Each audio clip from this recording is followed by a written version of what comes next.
खिंच लेबो दुल्हा के रथ पर से हम खिंच लेबो दुल्हा के रथ पर से मारबो फाइटे फाइटे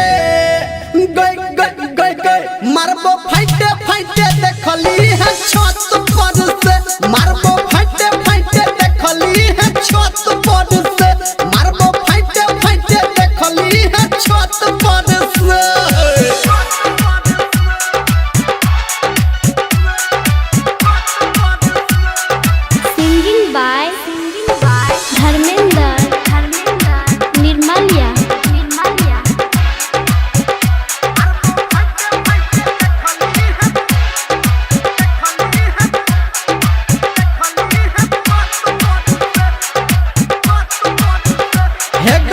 रहबन चैन से गरम केला माथा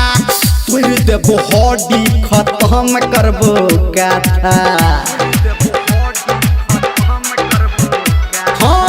रहबन चैन से गरम केला माथा तोड़ देबो हड्डी खत्म करबो गाथा हम घूमबो ने अपना गई पथ पर से हम घूमबो ने अपना गई पथ पर से मारबो फाइटे फाइटे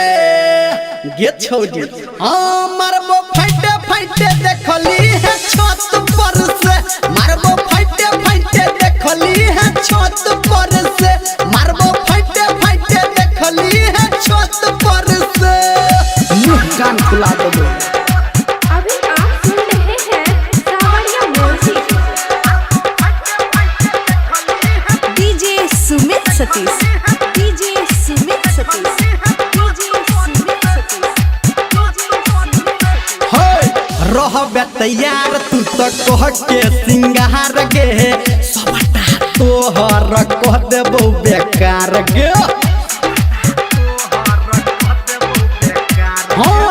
रहबे तैयार तू तो कह के सिंगार गे सबटा तोहर कह देबो बेकार गे बात कहो धर्मेंद्र तथ पर से सच कह छो गे पंकज तथ पर से मारबो फाइटे फाइटे गई गई गई गई मारबो फाइटे फाइटे देखली है छत पर से मारबो फाइटे फाइटे देखली है छत पर से मारबो घुसे घुसे देखली है छत पर से किया कि तू हमर छी।